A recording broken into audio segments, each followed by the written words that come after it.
Good evening, everyone. Thank you for joining us. Hope you're all safe. Sorry we are a few minutes late, but we will continue on. It's our open session. We'll ask for the approval of the agenda. Additions or deletions? Any disclosure of interest this evening? Is there those two additions on the bottom? Yes. Yeah. Yeah. And we don't have any delegations this evening. So we'll move into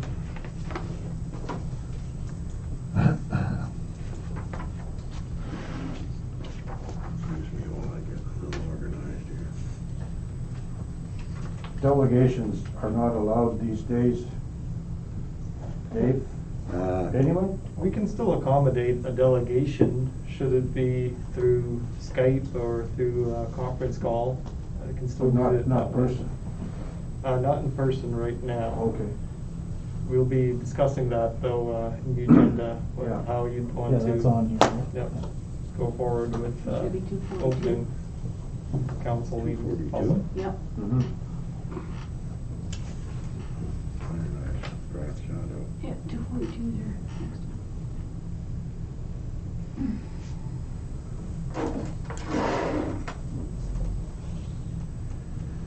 Next So resolution number 242-20, moved by Councillor Mullen, seconded by Councillor Morrow, that the minutes of the special council meeting held August 10th, 2020 be accepted as circulated. All those in favor? Carried, thank you.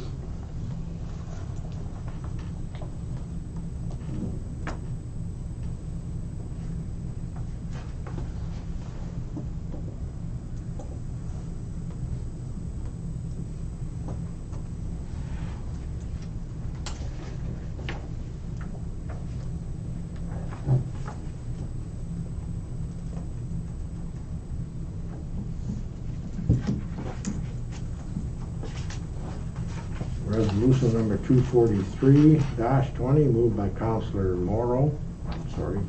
McGrath, seconded by Councillor Staffier, that the minutes of the council and committee of the whole meeting held August 11th, 2020 be accepted as circulated. All those in favor? Carried, thank you.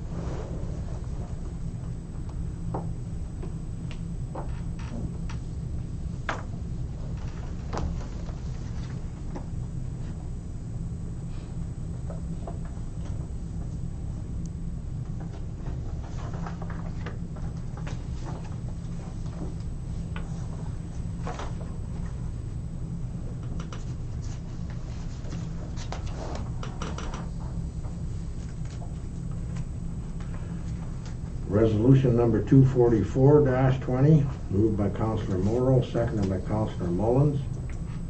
The council declared the 1972 case 580 DCK serial number 8703721 as a surplus asset to be disposed of, and that the equipment be advertised for sale by bid.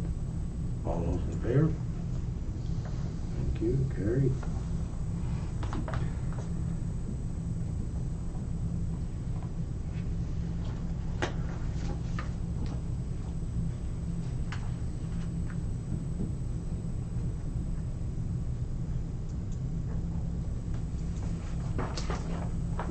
Resolution number 245-20, moved by Councillor Staffier, seconded by Councillor McGrath, that the council declare the computer equipment on the attack schedule as surplus assets to be disposed of. All those in favor? Carried, thank you.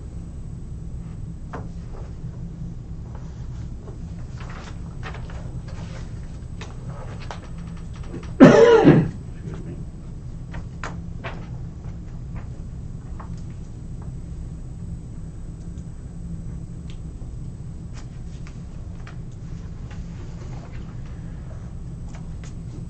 Resolution number 246-20, moved by Councillor Morrow, seconded by Councillor Mullins, The council approved the appointment of Chelsea Cole to the Schreiber Public Library Board for the term of council ending November 30th, 2022.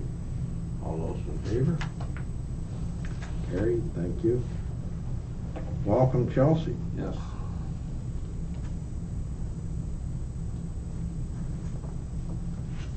Thank you for your interest in the library board.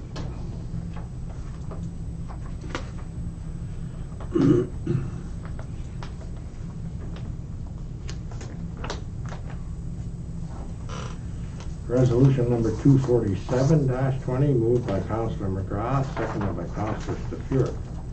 That bank debits paid out of the general bank account in the month of June 2020 in the amount of $33,825.28 be approved and ratified.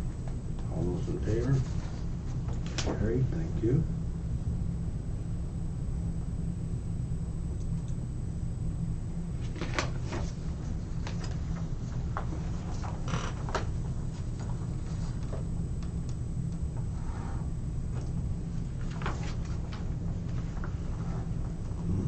Resolution number 248-20, moved by Councillor Mullins, seconded by Councillor Morrow, that bank debits issued on the general bank account in the month of August 2020 in the amount of $78,460.01 for payroll be approved and ratified. All those in favor? Carried, thank you.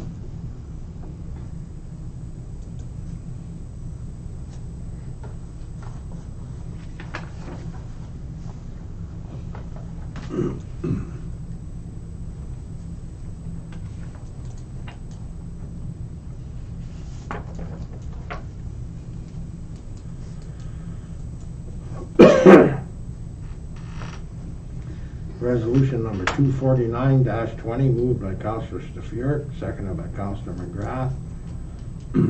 Whereas the job description for the position of Community Economic Development Manager has been reviewed by council, be it resolved that the job description for the position is approved and is effective September 15th, 2020. All those in favor? Carried, thank you. Is there a term with that too, if you don't mind me asking? Yes, that's for a one-year term. 1 year?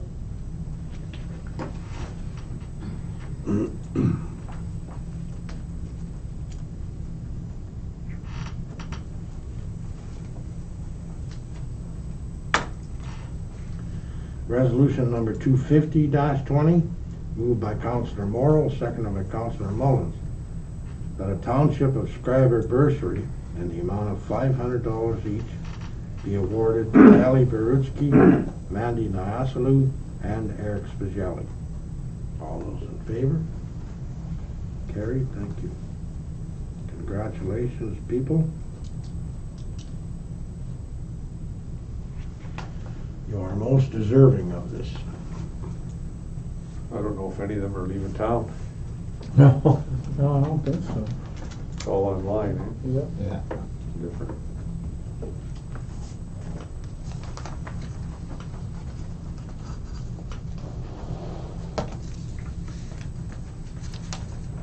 Resolution number 251-20, moved by Councillor McGrath, seconded by Councillor Staffier, that bylaw 33-2020, being a bylaw to amend bylaw 2-2020, being a bylaw to establish site plan control in the Township of Schreiber, be given first, second, third, and final reading and enacted. All those in favor? Thank you. Carried.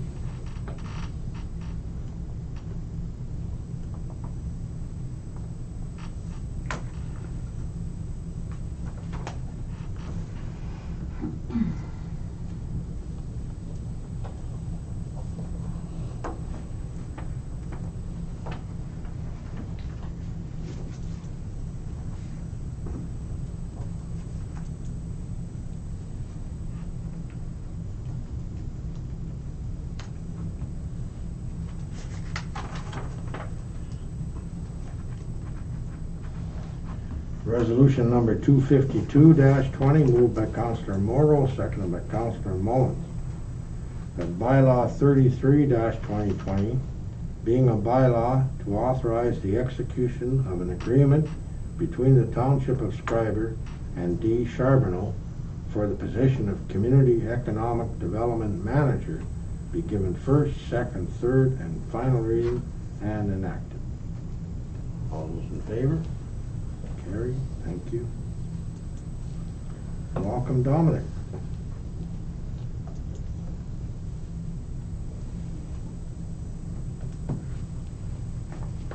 You're doing a great job.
Resolution number 253-20, moved by Councillor Stefurek, seconded by Councillor McGrath.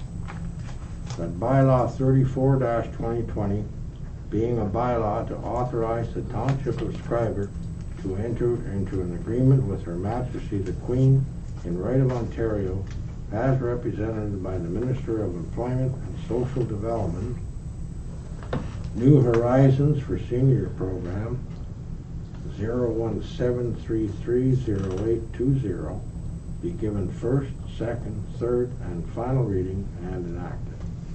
All those in favor? Carried. Thank you.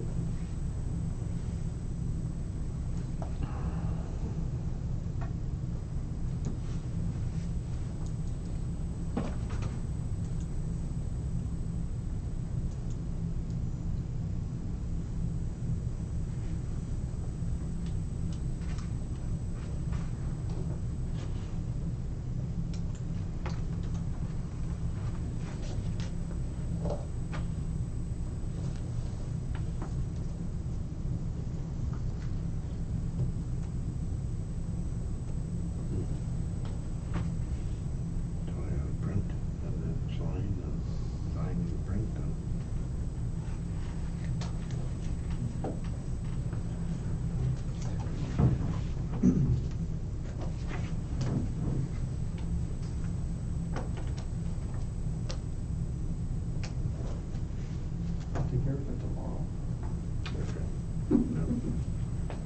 Lots of signatures and printing and, well, that's fun.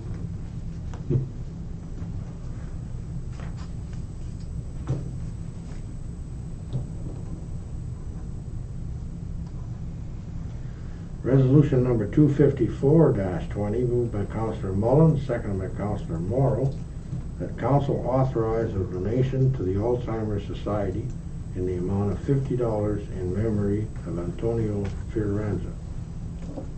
All those in favor? Carried. Thank you.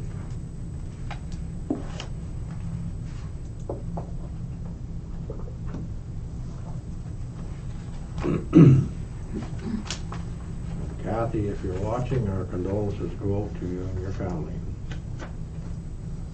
I worked with Tony for years. He's a great man.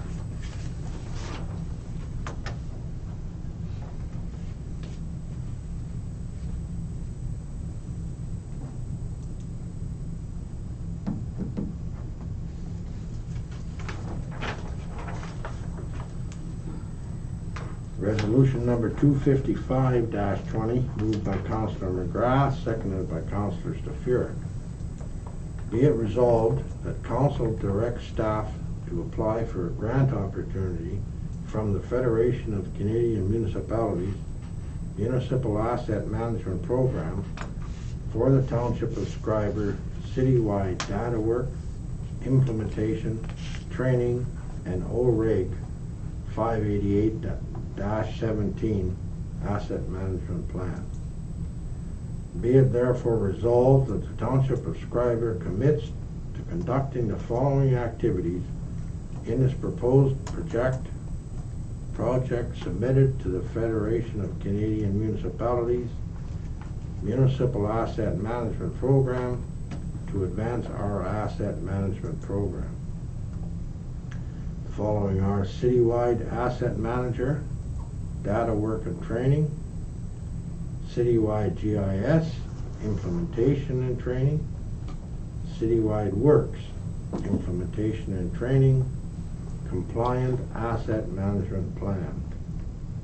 Be it further resolved that the Township of Schreiber commits $62,900 from its budget toward the cost of this initiative. In terms of context for this, we had to really fast track this. This is part of our asset management compliance, and we've already allocated this money in our 2020 budget. Part of it, again, is to be compliant for the year 2021. The province has stipulated requirements throughout the years 2019. There are certain deadlines. 2021, we're going to have to meet with certain deadlines. What we're aiming to do is apply to a grant through the FCM in order to get a consultant that we've worked with in the past to develop our asset management plan, that's Public Sector Digest, to do this work for us. And hopefully, they've in the past had 100% success rate with these FCM grants. And hopefully this grant will be able to cover this expense. In case Plan B, we have it budgeted just in case. So that's just the context for this resolution. You said SCM, Nathan? That's FCM, the Federation of Canadian Municipalities. Right. Nobody have a question? No, that's, Okay, I think the last study was, how long ago was it done? 5 years ago, or? That was in 2015, 2016. Do you Is recall, there a question? Marlene? Sorry.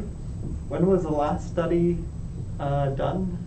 I believe it was updated, I thought, in 2013 or 2014, I thought. Okay. And it has to be updated by 2021. Yep. Okay. Any other questions on that? So all those in favor? Carried, thank you.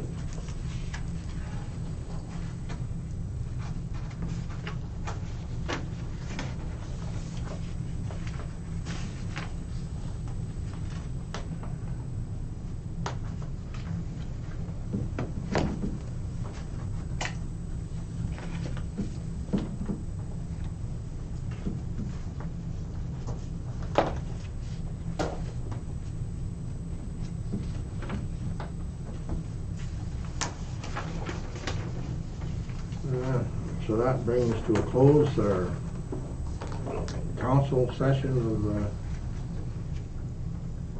our agenda. We'll move into the committee of the whole. We have the treasurer's report. Are there any questions for Marlene?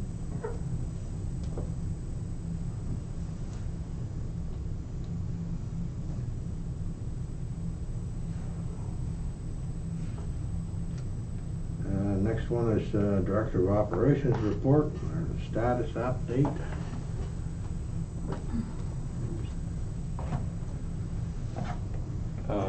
Any questions on that? I have a question. On the medical center. What's going on there with requested have the ducts vacuumed because the air is smelling foul in the office? Complaining about it, and they are up. They're just telling me that it's about time to be done. I don't smell anything in there when I was in there looking. But they did show me that there's dirt in the ventilation right at the door, at Right. the floor, and stuff like that.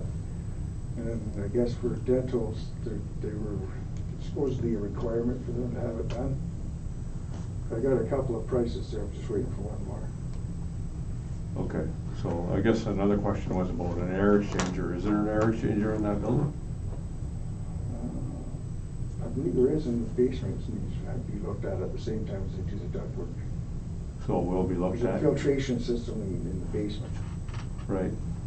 You would think that would be a natural thing in a medical facility to have an air exchanger in there. So the ill people going in and out of there. Plus, I understand that the hygienist has to be isolated under the COVID regulations, so that's another reason to be exchanging the air in that part of the office. So how quick will this happen, do you think? Well, like I said, I was going to get one more quote, and then I was going to go forward with it. Probably, it looks like the heating insulation will probably be the best price anyway. Right, so they will cover the ductwork and the air exchanger at the same time? Yes. Okay. Red, I have a question Okay. about, is that project going ahead here shortly on Drummond Street? It was on the agenda last month, was it not? At Tim Richardson's location? Right. Oh, some, The sump? Right, Yeah. so, when is that project going to be? We're fixing up some sidewalks and some work in the cemetery, and then possibly soon after that. Okay. The quote for the roof at the town garage, Red, Yes. is that to like rip the entire roof off? Like that's a No, big. no, that's add insulation in between the gussets, like there's little peaks in the roof. Mhm. They place insulation to make that level, and then they put a rubber membrane over top of it. It's an insulation and a ceiling coat. So have you looked at the spray foam guys? If it's cheaper to just get them to spray foam the entire roof, because then that's just doing the exact same thing. I did ask to talk with the spray foam people a couple of years back, and then I Okay. spoke with our building inspector, and he was advising not to use their spray foam with the coating because it deteriorates faster. And in some cases, birds actually pick holes in it. Okay. Gotcha. So what's the timeline in all this work on this report? I don't have a timeline on it. Okay. So, How do you The roof, that's just explaining the price it is. We did not hire anybody to do it. or Okay. anything yeah, yet. no, I understand that. And then, so is it like when the ice It builds up? was in the budget, we kind of slipped it out of there. Mhm. yeah. So, But- I but mean, if you can- want it back in there, that's up to you. Well, it would be, what I would suggest with all this work that has to be done is that we have a list, a priority list. What needs to be done today and what can we put off till tomorrow? I mean, looking at this, I can't really There's some see. smaller repairs that need to be done on the hall roof around one of the air conditioning units. The library roof should be resealed. You have the price in here, $6,000 if it's not in there. Could we see a list on all these repairs? Like, Yeah, I can make up a list. yeah, that'd kind of give us an idea of what we're looking at in the future down the We'll road. kind of what- have it in for the next report. Mhm. Yeah. Is it- If you wish. The roofing work, like around in the library, because it's a smaller job or whatever, is it possible to get prices from local roofing guys? So we're not paying travel and that kind of stuff? Well, there was one local guy that would do it, and I've been chasing him around for 3 years now. Okay. I was just asking. I'm just answering. Yep, no. Okay. He keeps telling me he's gonna get the stuff, but it never arrives. So there's a company from Thunder Bay that looked into it, and I think they gave us back a price of $6,500, which isn't too bad. No, I know, but. Any other questions for Brad on that? Next up is the Arena Ice Plant contract. Just again, mention with the recommendation here, looks like some new developments did happen where we did discuss that we would be looking at not going towards the route for a 5-year contract with Simcoe, and instead we'll be looking at doing calling them as needed for their service. We're planning on calling them to do again to check for the startup before we schedule them to do the full startup. So part of it again is the whole plan to determine commitments from the user groups before we move ahead with this, as well as looking at nearby communities, what their plans are going to be for the ice time.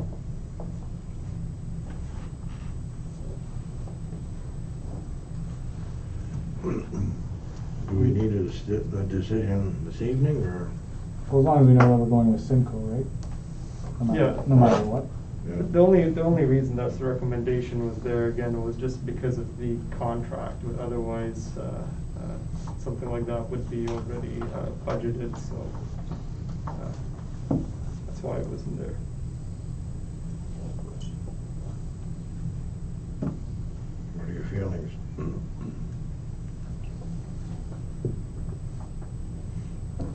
We can hold off on that. Were you asking me? Well, yeah, for how long, Red? Like, Well, I was thinking this year we'll just go with on-call basis. We'll call them as needed. And then we can gauge what they charge us for this year and see if we're actually getting a fair deal with the contract. Because basically, when we were having the discussion, they hadn't provided what the savings were to be entering into this 5-year contract. So if there really are no significant savings in dollar to enter into a contract there where you're obligated to pay, like part of the reason with the whole COVID thing is we don't know whether or not we're going to be starting up or not, right? Until we find out what the demand is for the ice and what types of criteria there is from the province or anything like that on reopening and where we are with the statuses. It didn't make sense to be entering into a 5-year contract to sign anything, so that. With the COVID situation. right. Yeah, that makes sense. I spoke with Simcoe this afternoon, and they'll continue as needed. Yeah. Okay. Is everybody fine with that? Yeah. Oh, yeah. I think it sounds good. Not that you'd be sticking your neck out, 7 other communities already have them signed up. Well, yeah, they are a reputable company, no doubt, but, yeah. If everybody's fine with that? Yeah. Yeah. Okay. Yep. Bylaw enforcement officer report. Any questions on that?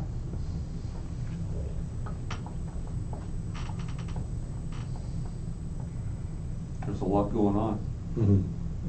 so Yeah. that's good. Our new bylaws are in effect, and But we're gonna get an in-depth report on the land maintenance and the, I guess just on that, I guess, for next meeting? Will do. Okay.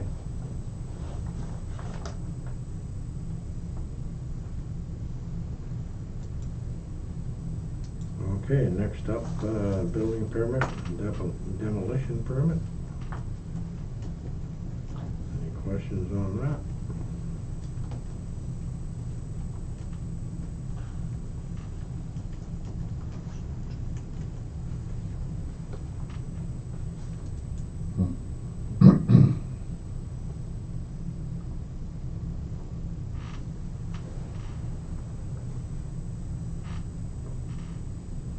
Nope. Seems to be a lot of stuff going on, which is good, right? yeah. Okay, Senior Coordinator June report, or June and July, and questions on either one?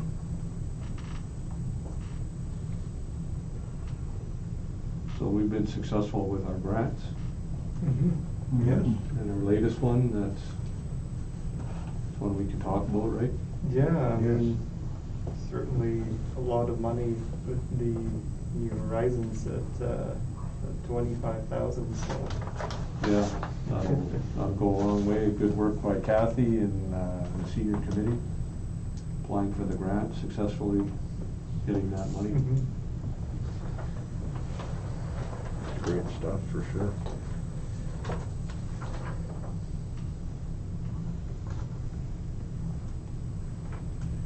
Any other questions on that? Then we'll move into Schreiber Fire Department. The activity report for July and August. Any One thing I questions? seen there was, during some training, when they were using one of the fire hydrants, that it was sending alarms to the water plant. And they thought that was because of the new water tower, that would not happen, but it was one of the things they were concerned about, that I guess Is they there were. a comment on that, Jan? I'm not. Well, I don't know much about it. I know the guys, while they were practicing, were approached by one of the operators, plant operator that was on call, told they had set off something. So we'll have to look into that further, Okay. just to find out what the cause was, how to Why it prevent it, happened. you know. Yeah. And how to work around it, because clearly we want these guys knowing what they're doing with the hydrant. For sure. If you would look into that, I appreciate it, Jan. Yes. Thank you.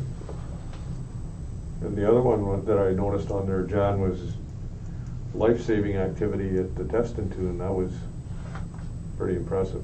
Yeah, that was yet another department first for us. It's the first time we've actually defibrillated somebody and shocked them. Yeah, I didn't know Terrace Bay didn't have a defibrillator, and Yeah, no, we're the only department. that woke them up to get one or look into getting. They are looking into it now, I understand. They Yeah. have their quotes, yes. That's good. But saved a life.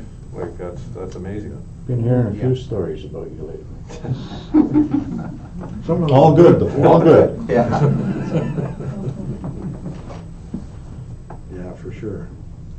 I've heard a couple of very positive stories too, Jan. That's good to hear. And, It's nice to hear. Everybody in the community really appreciates your professionalism and your knowledge. Thank you for doing a wonderful job. Thank you very Yeah, much. thanks, John. Thanks, John. How'd you make out with that door? They are going to be here Tuesday. I've sent some emails back and forth with them today, and we decided on Tuesday to get it done. We got her closed and. Well, we'll get it closed. It's, Okay. One way or the other. I'm sure we'll be evicting chipmunks on Tuesday. Hopefully that's it. Yeah. Next up, the turnout gear purchase for 2020. Any questions on that?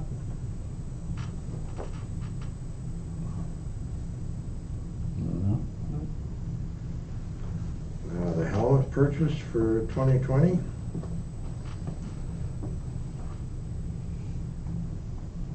Any questions on that? Everybody in favor of the purchase? Yep. Yeah.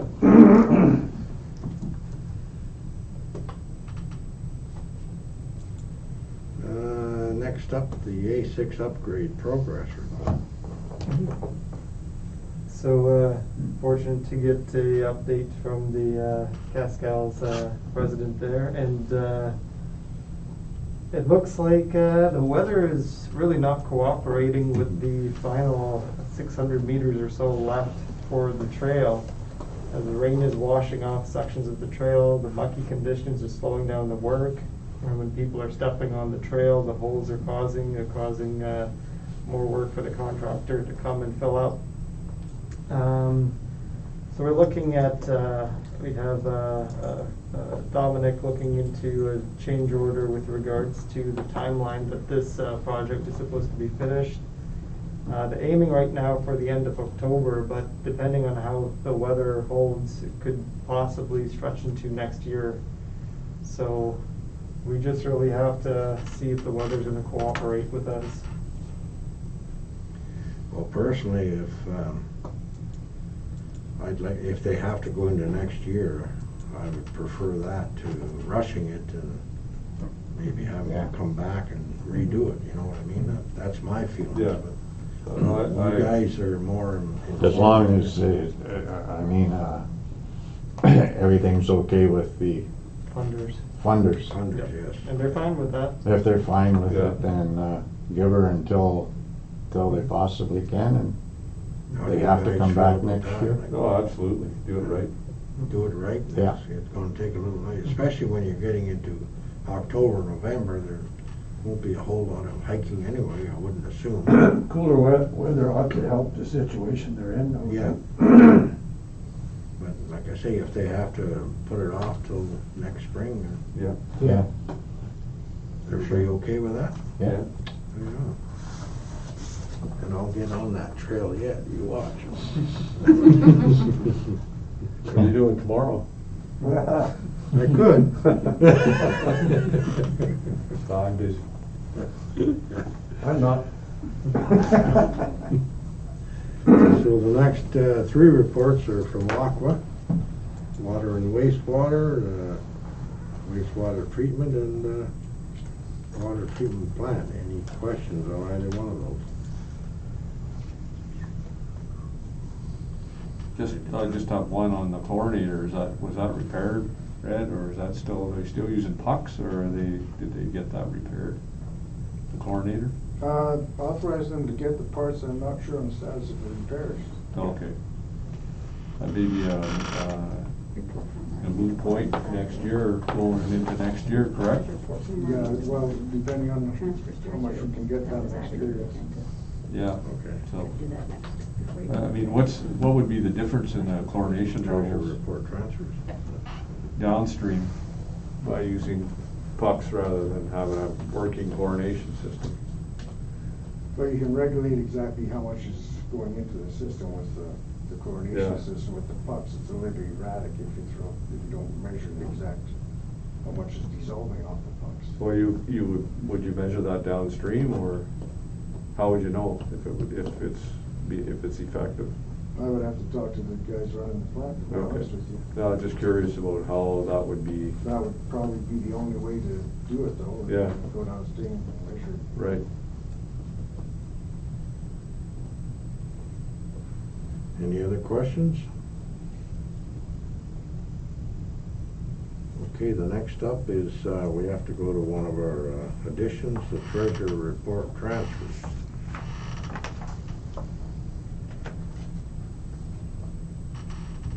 Any questions on that? Marlene, any comments? No, unless anyone has any questions. Pretty straightforward, right? Yeah. Mm-hmm. All good. So everybody's fine with that then? Yeah. Very good. Now we come up to question period. Any questions? Oh, sorry. No questions submitted to me. Nothing submitted online, no? Councilor Morrow? No, I thought we were on communication, sorry. Oh. Zoned out. Okay, now we're on communication. What do you have? Number 5, to start with, is there any sort of letter of support we can put in with T-Baytel to encourage them to choose this project for T-Baytel to go further? The application has already been submitted, but Yeah. yeah, it's not too late considering that it has to go to a stage 2. So Mhm. I think that's a good idea if we do work with them to get a letter of support. I think it's great, it would be great for the community to have. We have been in communication with them over the last little while. Mhm. But, yeah, I think a letter, you know, We have letting them been, know we really are interested. yeah, we have been pushing for this Yes. Yep. for the last year or so, Yep. whenever we can. Mhm. And letters of support and delegations and such, so. Mhm. Yeah, it certainly is important to us. There's number 7 on this list there concerning unoccupied property on the corner of Sunset and Walker Lake Drive. It's unoccupied, but maybe like who owns it? We own that. I have a picture if anyone wants to see, but it's in our ownership. It's from It's town, databases it's using. town property. It is Yes. town property. Yep. Well, you'd think it wouldn't take much to, in regards to this request here, but I It don't know. it might be a good idea to ask the authors of that letter if they wanna come up with a conceptual plan on what they're looking at, and then bring it back to council. And For starters. For starters, yeah. Right. Will do. Any other comments?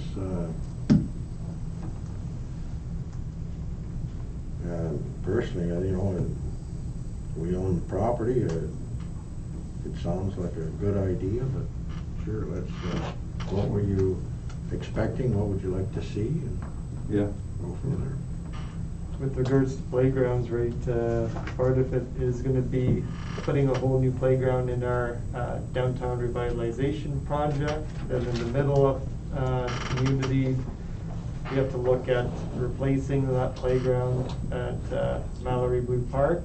Yeah. And then if we're gonna be looking at this one as a potential development site for a new playground, we could keep that in mind as well, certainly for Okay.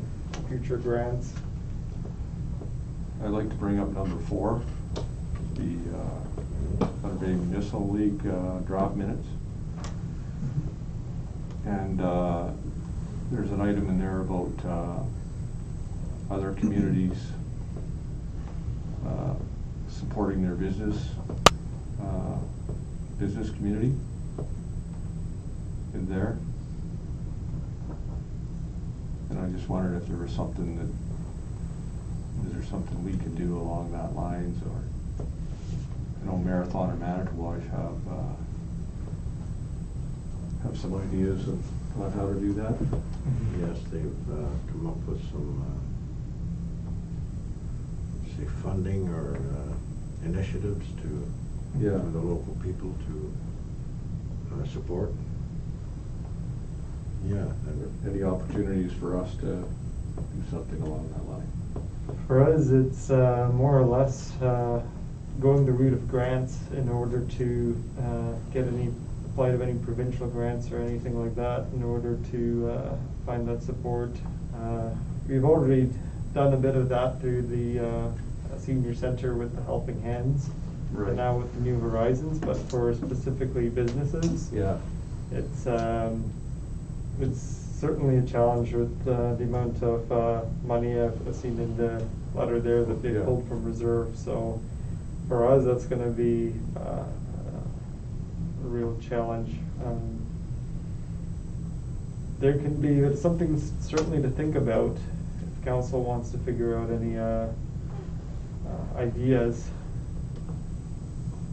Yeah, well, I think I mean, if there is something we can do, I know it's a challenging time for, I mean, some of the businesses. What number were you at there, Jeff? Number 4. Number 4. And on the attachment, it's on the It's on third the- page, Right, okay. number 10. And it talks about what Marathon and Manitowoc is doing to help their business community. You know, I know some of the businesses are, during this time of COVID, it seems, it's, you know, almost business as usual, where others are stagnant. So those are the ones that really need a shot in the arm, so. if I could make a comment, when COVID first started, Yeah. and everything started shutting down, the province was I think, kind of quick to react and support businesses, small businesses, people, you know, who may have lost their jobs. But the last they looked at was the municipalities. We received nothing. Right. You know, and if you consider us, which we are a business, we have employees and benefits and bills like everybody else. But they're looking at us now, and there are some funding availabilities for us. Right. So at least the businesses had the opportunity to apply to the government. And I'm not trying to make little of it, but they had the opportunities, whereas we haven't. But at the same time, if there is something we can do to help the small business, I'm sure we're all in favor of it. Just to put it in a little bit of perspective. Yeah. Municipalities were the last to be thought of for whatever reason. Yeah, but not all businesses qualified for any. No, for that's support. right, exactly. They're in the same boat, so. Exactly. And in terms for us, you know, really the best way we can support our businesses right now is to make sure that we put in all our much needed money into our infrastructure, because it's you see the expenses and everything coming up, and our asset management will hopefully be able to get us there. But that is, you know, a big concern, because a lot of the infrastructure and everything that we have, it's only made possible by a lot of provincial grants, and part of the treasurer's report on again the excluded expenses just shows that, you know, in terms of keeping up with the capital assets, it's a real challenge. Real challenge. Any other questions there, people? I'd just like to comment on number 6, the letter sent to MPP Michael Gravel. Did you author that? Yes, I did. That's a very good letter. There was concern from McCausland and Wilson hospitals that the COVID testing that they were doing, the results were very, very slow. So they asked for the assistance of myself and Mayor Davis and Mayor Dumas in Marathon to throw our support behind trying to speed this up. They were getting very concerned that it was taking far too long to get results back. And so that's what that was all about. And of course, Michael, and he always supports us, and he sent a very nice letter off to the ministers and everybody involved, supporting our request that these tests be expedited. You know, should be a little faster than what I haven't talked to Adam lately on that, but I'm hoping that things have improved. And I guess as far as did I the letter that was, no, it was I'm sorry, I didn't put it out personally. It was drawn up and agreed to by all, and just our signatures to support that. That's good. Any other questions on communications? Number 8? Number 8. I guess number 8, yes. I guess I'll comment on it. I believe we gotta pass the same bylaw as Terrace Bay did on the feeding of the wildlife in this town. I went and I toured the museum with the gentlemen's coming in to do the the work on in the car. And it was terrible. I mean, I almost got sick. What I seen there with what the pigeons, the problem the pigeons of, it's time has come, we gotta do something with the pigeons, and I'm an animal lover myself, but I think it's time we started dispatching of them. I've looked into it. They're not a protected bird.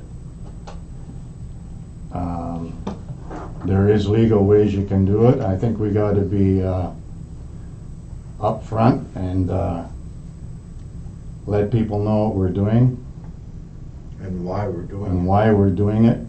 I remember when there was maybe 3 or 5 pigeons flying around this town. I sat outside the Bell building and I counted between 70 and 80 pigeons on a person's lawn the other day. That's just one lawn. And I believe, I believe that they're going to an area in town, and I believe they're feeding there, and I don't know who's feeding them, but they're feeding there, and I think that's why everybody got the Township of Terrace Bay's bylaw to look it over, and I don't see anything wrong with it. We're not going to be stopping people from feeding the birds from November till May, I believe it is, April. From a bird feeder. from a bird feeder. But I think we have to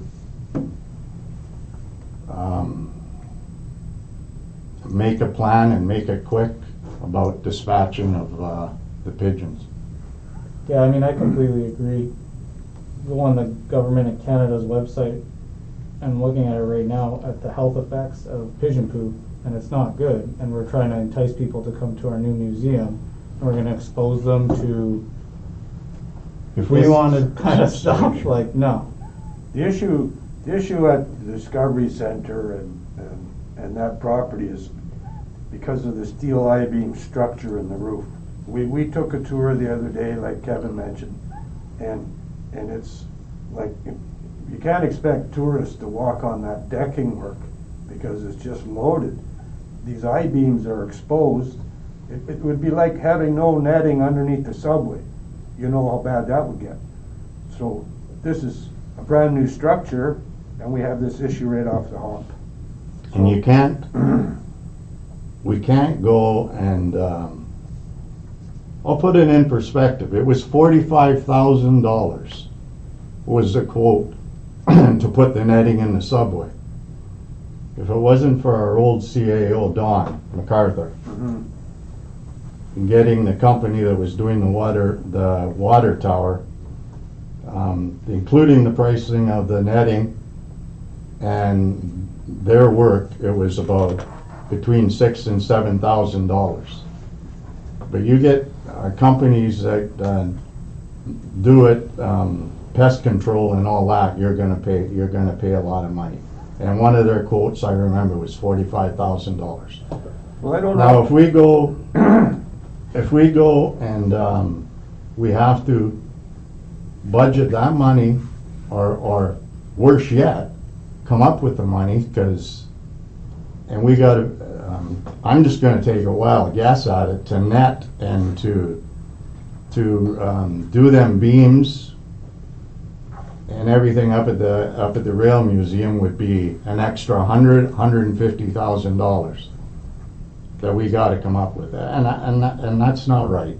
And it defeats the entire purpose of the right. look. of We've the- already talked to Dom. What do you mean if that's not right?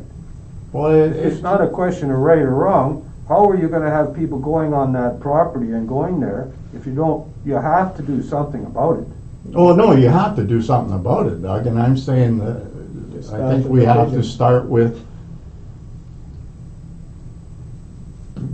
dispatching of the pigeons, be upright, tell everybody what we're doing, and start getting rid of the pigeons, and maybe we can't get rid of them all. Maybe we can't get rid of them all, but there is a grain out there. Not likely. If you knock them down to 5 or 10, there's a grain out there. You can, it's a birth control grain for the pigeons, and it might take 2 years for that, 2 or 3 years for that to get in. But if you knock them down to a size that we can handle, 0 would be perfect in my books. So what are the options of dispatching them or moving them? You have What are to, our options? first of all, whoever's gonna do it has to have a small games license. You can capture them. You can't discharge anything in town. You can capture them, and then you can you have to get rid of them in a humane way.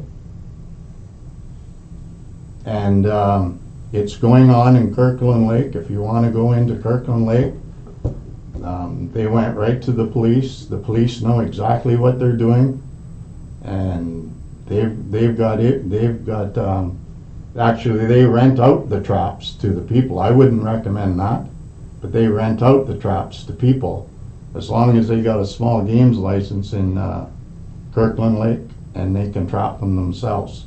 And there's rules that they got to follow. So is that what other options are there? We've been looking at a number of options with this. I mean, for the purpose today and all, we need to know again the direction from council, whether we are going a route of not dispatching the pigeons or dispatching the pigeons. That's what's going to be critical. And in my personal opinion, even with the netting and everything, is it does not solve the problem, because you've only displaced the problem. They're gonna find another property once we put up netting to go onto and continue being in the town. I think if you're looking for a permanent solution to the pigeons, the feeding bylaw is one option, and then dispatching the pigeons would be the next to reduce their population numbers. Well, I think it's gotten to the point where both things need to happen simultaneously right now. Exactly. Because there shouldn't be 70 to 80 pigeons, like Mooney said. Yep. That's not like 3 or 4 pigeons under the subway. That's a problem, that amount in one spot. Yes, it's getting to a point where we have got complaints from residents about Residents. I've personally gotten complaints about it. Yeah. It's From going residents. on. If I may, for those who are watching, and it's not a subject we take lightly, but it is an extremely important subject, I believe. And if you don't think that dispatching is necessary, I invite you to go up to the Discovery Center and have a look at the damage that they have done up there. I don't know what else to say. It's we've brought in the Department of Health. They are going to they were disgusted with what they saw. They said this is it's not right. And we have built a multi-million-dollar tourist attraction that nobody will visit if they see the mess that is up there. So to take this multi-million-dollar project and stick a net under it, it is absolutely not, in my opinion, that is not the solution, that's not the answer. We need to do more, and I'm willing to do that. And I think council has spoken that we're all willing to do it too. Something has to be done, a permanent solution, not something that's going to move them from point A to point B. That's not a solution. I'm open for suggestions, and if I'm wrong, please tell me. The Director of Operations has taken some steps to prepare for this with regards to procuring a trap that can trap up to 65 pigeons. Red, did you want to provide any details on that? Well, it's a 4-foot long trap by 2 feet wide by 2 feet high. You have to let it set for 7 to 10 days with it in the open position so the birds can become familiar with it, like it's their home, and then you let the doors so that they will lock, that they can enter easily, but they cannot get back out. And you have to transport them and dispatch them. So given approval, we'll start with this method of trapping and see how it works and move forward from there. Everybody in favor of that? Yep. I think, Just a question on if you trap the pigeons, is there some place you can bring them and release them that they won't make it back to to an urban area? Well, they're saying that they'll rehome up to 350 miles. Oh, really? Oh. I think there's a third part of this, a third part to this too is you can pass a bylaw, and my first question would be, who's gonna police it? And, Be a bylaw. and second, like, you know, people will not, a lot of people won't understand why you're passing a bylaw like that. And I think the third part of all that is to educate people on why it's not a good idea to feed birds or wild animals, and we need to, you know, provide education to our, you know, residents, municipality on why it's a bad idea to feed any wild animal. Like even birds, I know there's certain times of the year you shouldn't feed birds because they'll just hang around. That's what this bylaw comes out with. There's certain months that you should Yeah. feed them and certain that you shouldn't. I I believe that some people are saying, well, I don't have a problem with them. I have a bird feeder, but they don't come over here. Well, maybe because they have a better spot. But if you take away that feeding area from them, they're gonna find another feeding area. I firmly believe that. As long as they can find feed, they're gonna go to wherever it is.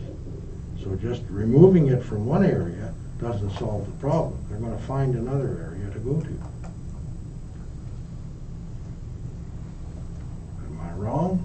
If I am, please. I think we got to. This is a tough decision. It really is, but. Is it? If there was 80 rats It's on not- someone's property, would we be having this discussion? It's- So. It's not a tough decision, really. It's, No rat lovers around. No, but that's what I mean, like. I mean, it's not a tough decision at all. I'm an animal lover. I'm an animal lover. Yeah, I'm having a tough time with this decision, but we have to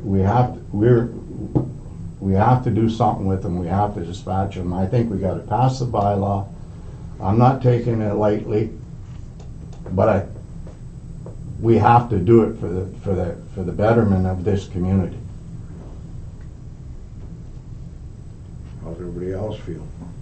I About the agree. bylaw, do you wanna pass the bylaw? Yes. I think we have to bring the same bylaw that Township of Terrace Bay is running right now, and bring that forward to the next meeting. So, you'll bring it forward for the next meeting and discuss it then. But in the meantime, I think we should go ahead and With the traps. with the trap of the pigeons.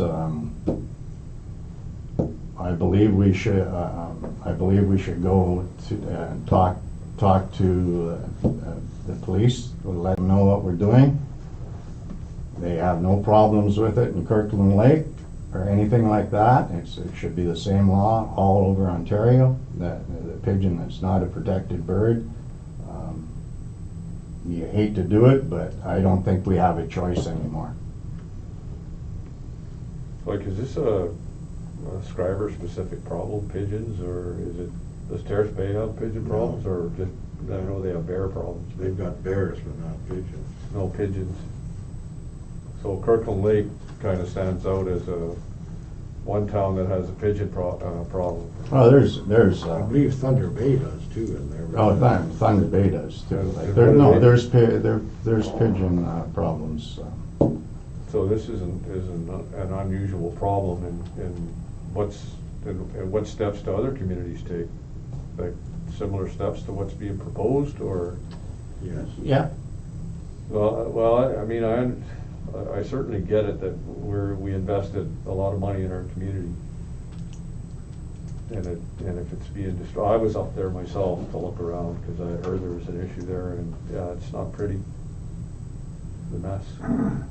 I prefer, there ought to be a solution at the Discovery Center to keep that area clear. Not Yeah. trapping them or bylaws or, that's what we're worried about is the Discovery Center. Right. For Pete's sakes, Yeah. you know, like. No. I'd be worried about the health of our citizens in general with the amount of pigeon feces that are around our community. The biggest concern might be the Discovery Center. That's not the only concern. No. I've had complaints from businesses about the old Scally's building. Mhm. They just seem to be multiplying. And any abandoned building that's got a hole in it, they're in there. Yeah, the CP building there on the highway, Yeah. the old Yeah. Minova building, that's full of pigeons. I mean, you're never gonna catch up to it all. It'll be ongoing for maybe years. Yeah. But we have to start somewhere. Right?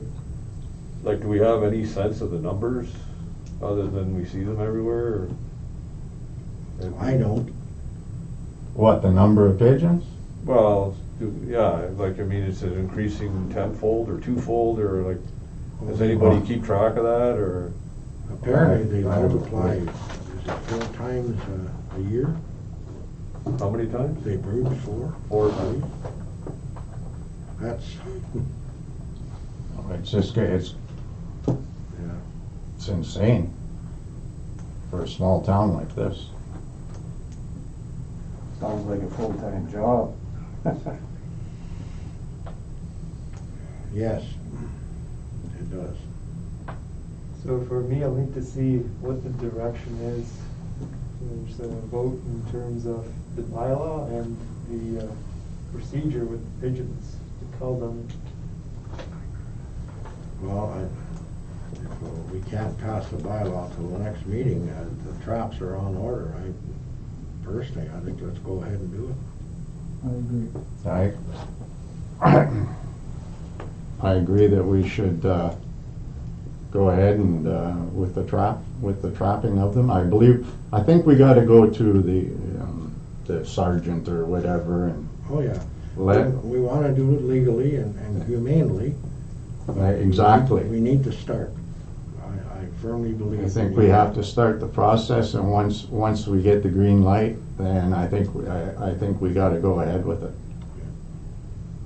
I'm not taking it lightly. Like I say, I don't think anybody is. I'm an animal lover, so. But something has to be done. And I ain't about to turn around and put $100,000 and $150,000 into every piece of infrastructure that we do from here on in, and people's taxes go up 6-7% every time we got to do a netting or something like that. I'm not. Get rid of the problem right away. It should have been done a while back. So how does council feel? I agree. But Well, I think if we need to protect our infrastructure, then it's only Start the common sense. process. It's only common sense, but I would also like to see that education piece. Oh, certainly. Oh, definitely. I agree with the education piece. Yes, if you pass the bylaw and everything, I don't wanna see anybody getting fined. I would like to, and I believe that's the way it would be approached, to go up and explain to the people what we're Yeah. doing. Why we're doing it? That's not the name of the game, is to, we want compliance and Yeah, go from absolutely. there, but the education is a big part of it. Yeah, How much of a health risk this could actually be? I mean, you look at the letters that we got for the I can remember working. The letters we got for health concerns with the pigeons on the subway railing, the pigeon crap on the railing and everything, like, it's just been ongoing for too many years, and now, I mean, like you said, Dave, invite anybody up to take a look at that. If we wanted to, we could not open that museum right now. We could not. would the health department shut us down? Would they do that? I don't know what would happen, but would you open it, Dan, No, right now? I'm just saying, if somebody Any comment complained. on that? Give you an order. We did have a guy on site, he's gonna send us a letter with recommendations. Yeah. We actually had 3 net companies to put that netting up, to get prices, we only have 1 here so far. Okay. What was the quote?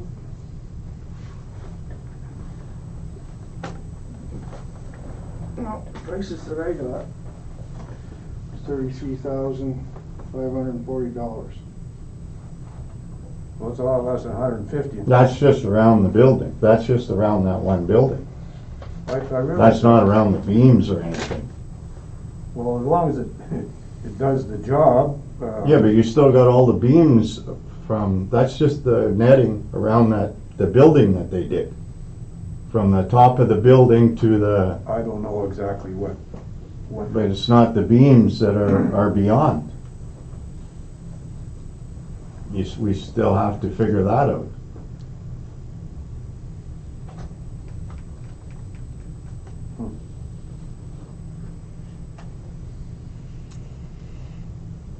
No, but I guess another question is, again, if it's, and I know it's bad because I've been out there, and somebody complains about it, and the health inspector comes down, they would shut us down, correct?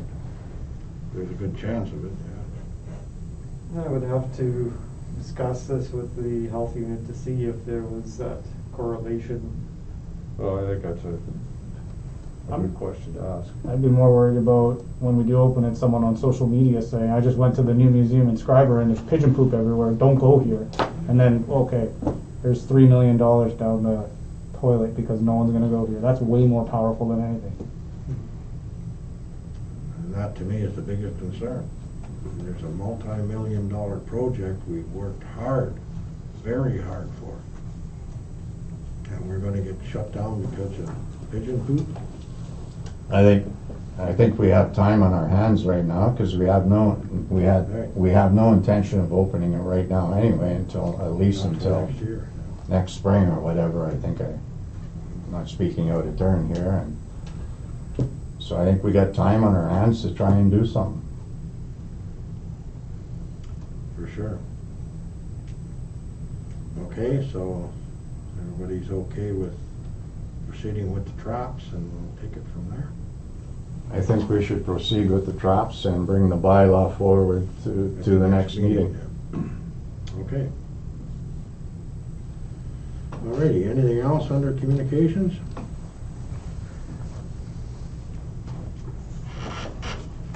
Then we'll move on to the preliminary budget for 2020. Any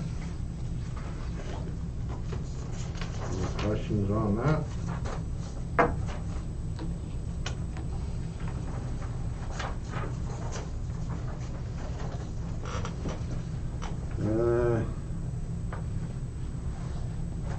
Meeting format and media protocol policy. Put it for discussions when we had closed down was to revisit the topic of members of the public and media visiting council chambers. So I'm just bringing that forward again for discussion.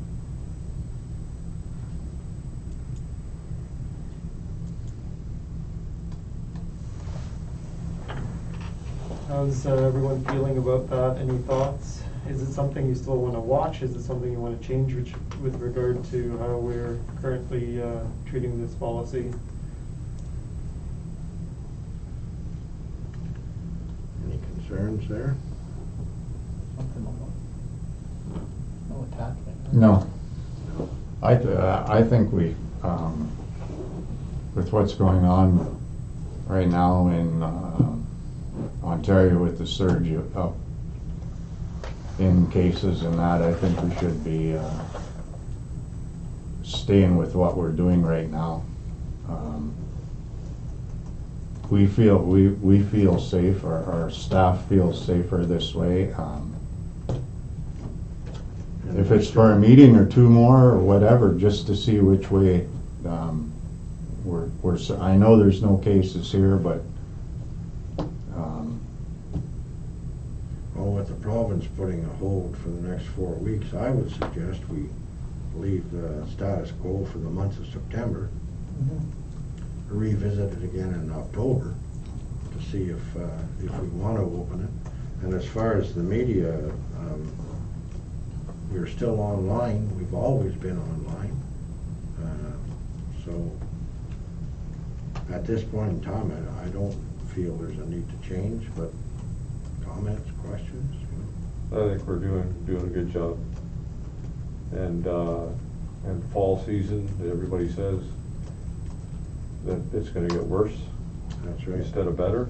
Yeah. So we can revisit it in the future, as you say. So in terms of the media protocol, that would mean someone coming physically here Yes. and filming?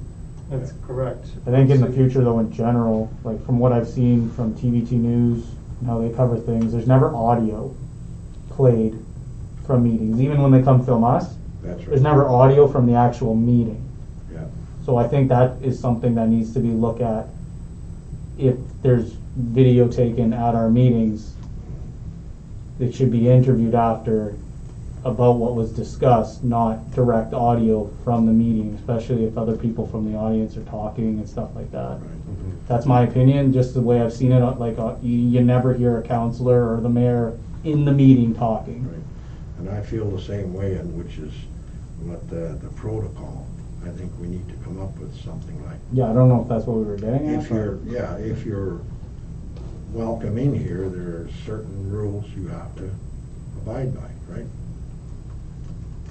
The main thing is also, once we do reopen to the public, it's gonna be a bit of a change because we still have all the social distancing rules and everything in place, and we currently have, right, the councillors that were sitting in between here, taking up the space now, between, we have our backs to the audience. and then we Yeah. have Mhm. the department staff that are still spacing themselves, in the remaining space in here, so We couldn't hold meetings in here.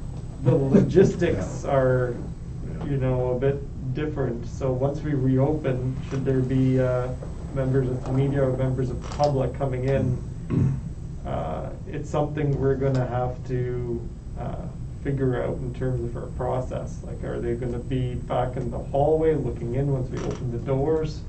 Something to think about. An opportunity to move to a different venue, or what are the challenges? There's always an opportunity, but then we. Then we lose this. online. Well, that's one of the challenges. What are the challenges of moving the venue?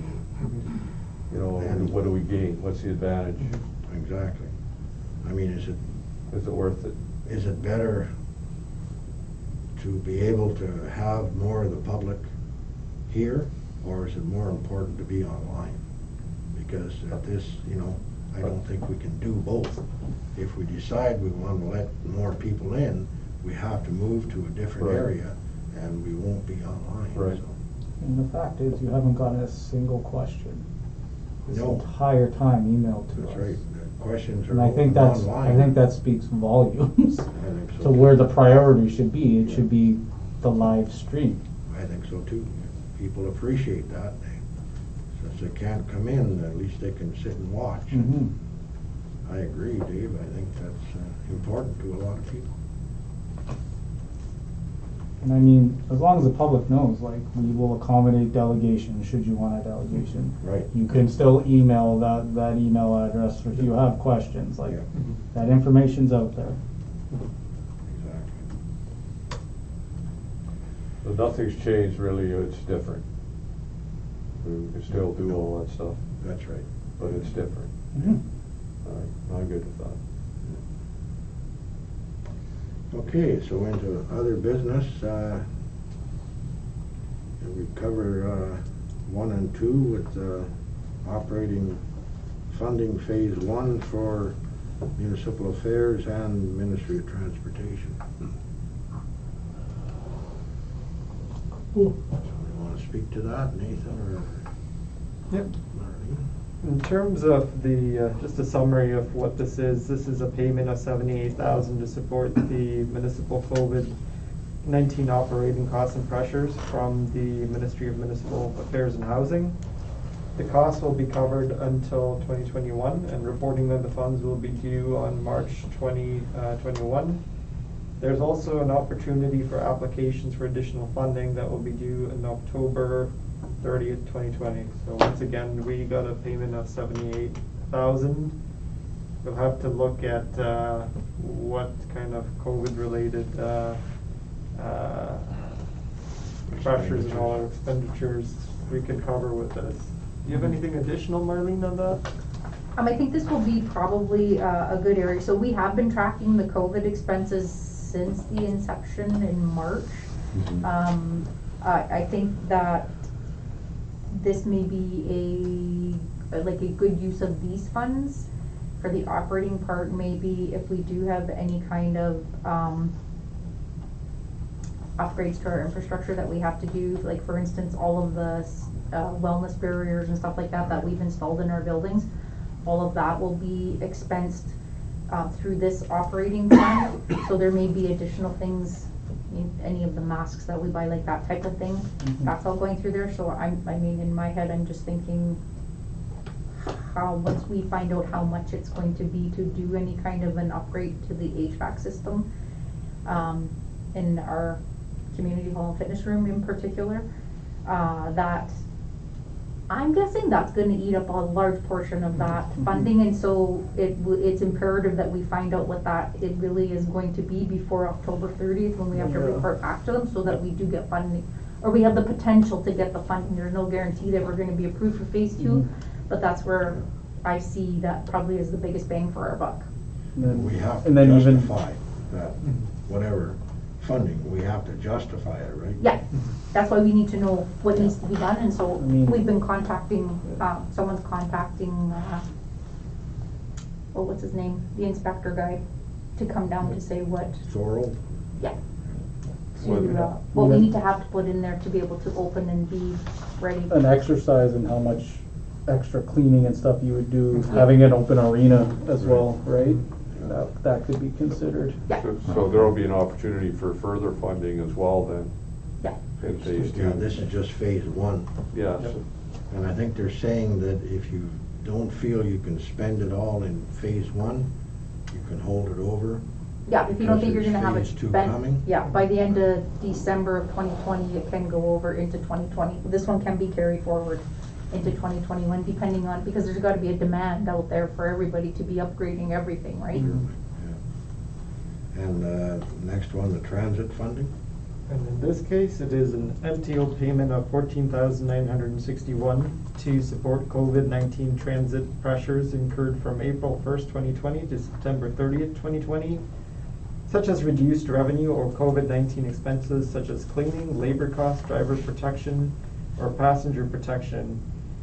Recipients will be required to return unused funds to the province in this case. Now, in our case, that would be the handy transit, right?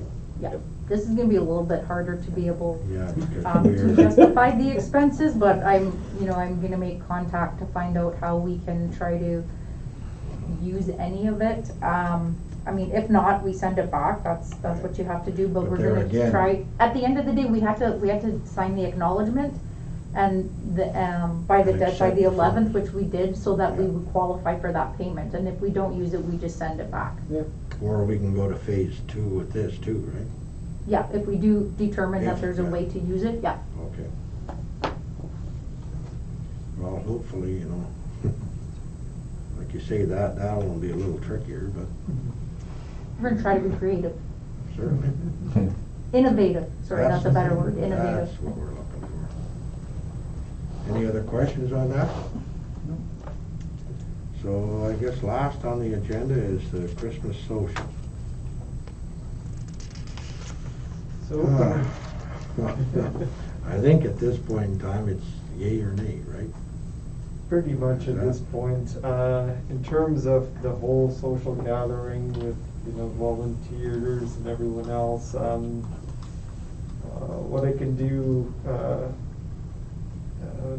it's just gonna be, again, the logistics and all are just, really difficult to say. How can you do a social when, if we do go ahead, when you have only, 3 people at a table, everyone has to keep their distance. We have to look at an invitation list of only being 50 people, it's. And there again, I don't think, do we need a decision this evening? Because depending on the provincial government, he's talking about, maybe we take a step back, so we might not even have the opportunity to do this. But how soon do we need a decision on this? Any thoughts? Should be good for a month yet. No?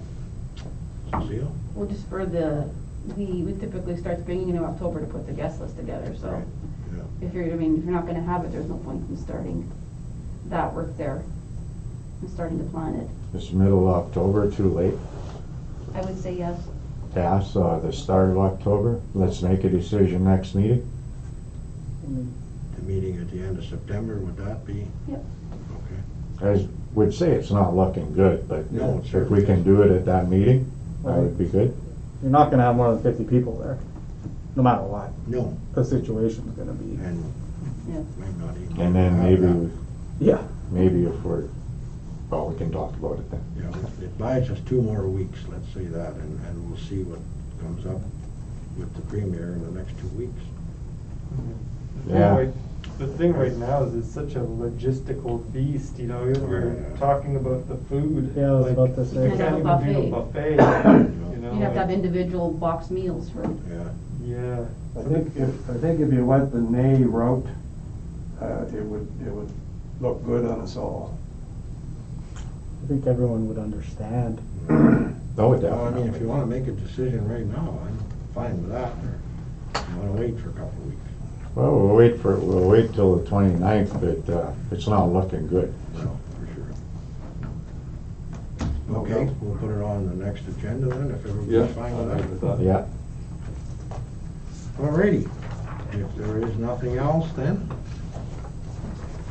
we are into,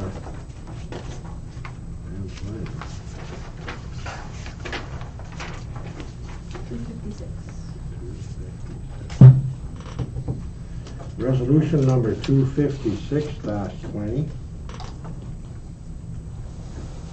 Moved by Councillor Morrow, seconded by Councillor Mullins, that the meeting now adjourned at 8:33 p.m. That sounds right.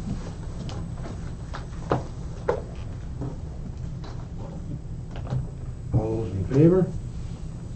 Carried, thank you.